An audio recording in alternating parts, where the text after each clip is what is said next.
Hello everyone, I am Meenakshi Sharma. स्वागत करते हैं RH हेल्थकेयर सिमुलेशन सेंटर में। प्रीवियस वीडियो में आपने मेरा 4th स्टेज ऑफ लेबर देखा था, जिसमें हम केयर ऑफ मदर को एक्सप्लेन कर रहे थे। आगे हम आज केयर ऑफ न्यूबॉर्न को देखेंगे। न्यूबॉर्न हमने देखा, डिलीवर होने के बाद हमने वार्म टॉवल में उसको कवर करके रखा है और हेड को हमने कवर कर रखा है विद द कैप और लेग्स को भी हम कवर कर सकते हैं with the help of socks. First of all we have to give a tag.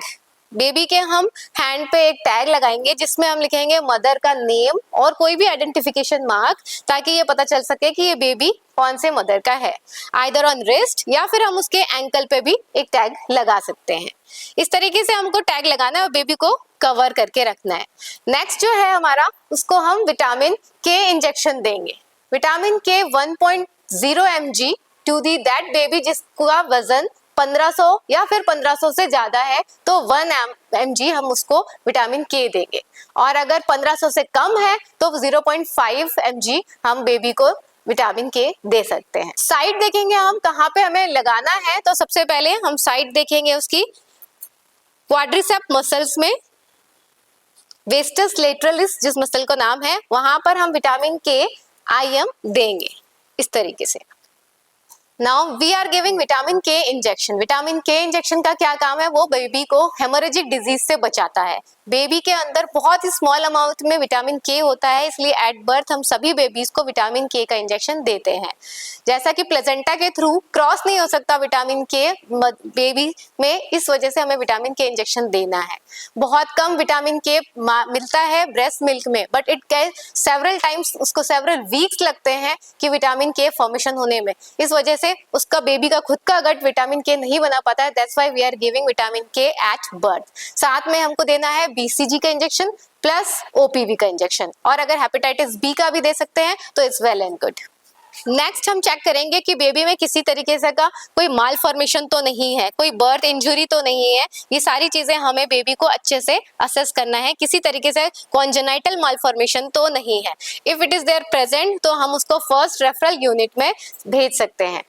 Baby को फर्स्ट रेफरल यूनिट में भेजने से पहले बेबी को देखना है कि हमने जब भी एग्जामिन करें बेबी को वार्म प्रोवाइड करना है, and during transport also warm is very necessary. Next हम चेक करेंगे बेबीज का कलर कौन सा है। बेबी का कलर देखने के लिए अगर देखेंगे किसी तरीके से ब्लूइश कलरेशन तो नहीं हो रहा है, साइनोटिक तो नहीं हो रहा है। अगर बेबी साइनोटिक है तो हमको ब्रीथ उसका देखना है, 30 से कम नहीं होना चाहिए, और 60 से अबव हो रहा है तो हमें उसको नियोनेटल रिससिटेशन के लिए तैयार करना है।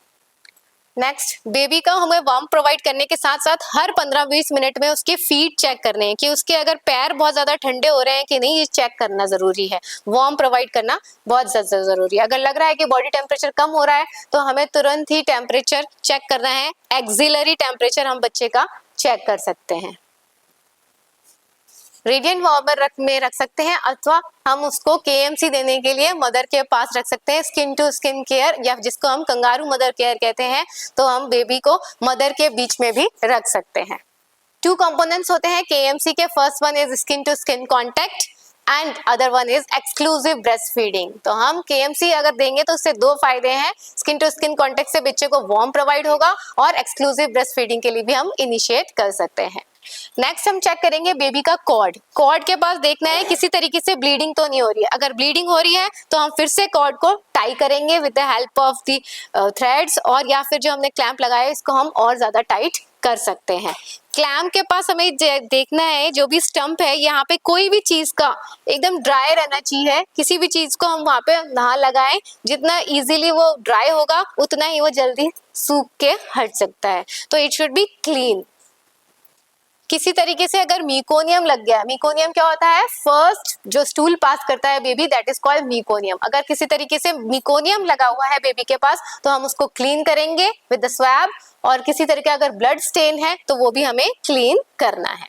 Next, how to provide KMC। KMC देने के लिए सबसे पहले हमको बेबी को मदर के पास लेकर आना है। मदर को बोलेंगे हम, आप या तो सिटिंग पोजीशन में या फिर जिस भी पोजीशन में मदर कंफर्टेबल है उसमें बैठ जाए, और बेबी को हमको दोनों ब्रेस्ट के बीच में रखना है। स्किन टू स्किन कांटेक्ट बनाना है, बेबी इजीली ब्रेस्ट फीड कर सके, और इसको थोड़ा सा साइड में करेंगे ताकि साइड लाइन पोजिशन से क्या होगा, बच्चे का एयरवे भी क्लियर होता जाएगा और इजीली वो ब्रेस्ट फीड कर सकता है। देन उसको हम कवर करके रख देंगे विद दिस गाउन और या फिर जो भी हमारे पास बेडशीट है, अगर ठंड का समय है तो हम ब्लैंकेट यूज कर सकते हैं। इस तरीके से कवर वार्म प्रोवाइड करनी है बच्चे को। ध्यान रखना है कि बेबी के ऊपर कैप लगी हो, सॉक्स हो, ग्लव्स हो, ताकि वो गर्माहट प्रोवाइड कर सके। इस तरीके से हम कर सकते हैं। मदर को हम बोलेंगे कि ज्यादा से ज्यादा फ्रीक्वेंटली बेबी को फीड करवाए, स्किन टू स्किन कांटेक्ट बनाए रखे। अगर मदर वहाँ पर नहीं है या कोई अनकंफर्टेबल हो रही है तो मदर के अलावा भी फादर हो या कोई भी फैमिली मेंबर हो उसको KMC प्रोवाइड कर सकता है। रूम टेम्परेचर को ये मेंटेन करके रखें। अगर बहुत ज्यादा ठंड लग रही है तो किसी भी हीटिंग डिवाइस के मदर के रूम में रख सकते हैं, जिससे कि रूम वार्म रहे। सबसे ज्यादा हमें इम्फेसिस देना है कि इंपॉर्टेंस बताना है कि ब्रेस्ट फीड हमको ज्यादा से ज्यादा कराएंगे। सबसे पहला जो मिल्क है कोलोस्ट्रम, वो बहुत ज्यादा जरूरी है बच्चे के लिए, ताकि वो बेबी को इन्फेक्शन से बचा के रखे। सेकेंडली हमें मदर को बोलना है फ्रीक्वेंटली फीडिंग के लिए, कंफर्टेबल पोजीशन के लिए, बेबी का भी कंफर्टेबल पोजीशन रहना चाहिए ताकि वो इजीली मिल्क सक कर सके। हमें मदर को ये बताना है कि किसी भी तरीके से आर्टिफिशियल फीड नहीं कराना है, किसी तरीके से कोई भी टीट्स वगैरह नहीं देने हैं, सिर्फ ब्रेस्ट फीडिंग पे देना है। इवन वाटर भी नहीं देना है। इसी को कहते हैं एक्सक्लूसिव ब्रेस्ट फीडिंग। इंश्योर करेंगे कि बेबी वेल ड्रेस्ड है, वार्म प्रोवाइड हो रहा है। डिलीवरी के रूम से छोड़ने से पहले हमें देना है। किसी भी तरीके से अगर वो सक नहीं कर पा रहा है तो मदर को हम इंस्ट्रक्ट करेंगे किस तरीके से ब्रेस्ट फीड कराएं। किसी भी तरीके से अगर मदर को कोमा या शॉक या किसी भी तरीके से प्रॉब्लम हो रही है तो उस डिलीवरी रूम छोड़ने से पहले हम मदर को सारे इंस्ट्रक्शंस केयरफुली देंगे। ये था हमारा केयर ऑफ न्यूबॉर्न जो आफ्टर बर्थ। दोनों हमने देखे, care of mother and care of newborn. आगे भी ऐसे वीडियोस हम शेयर करते रहेंगे। तब तक के लिए जुड़े रहिए हमारे RH हेल्थ सिमुलेशन सेंटर के नेक्स्ट वीडियो के लिए। Don't forget to like, share and comment. Thank you.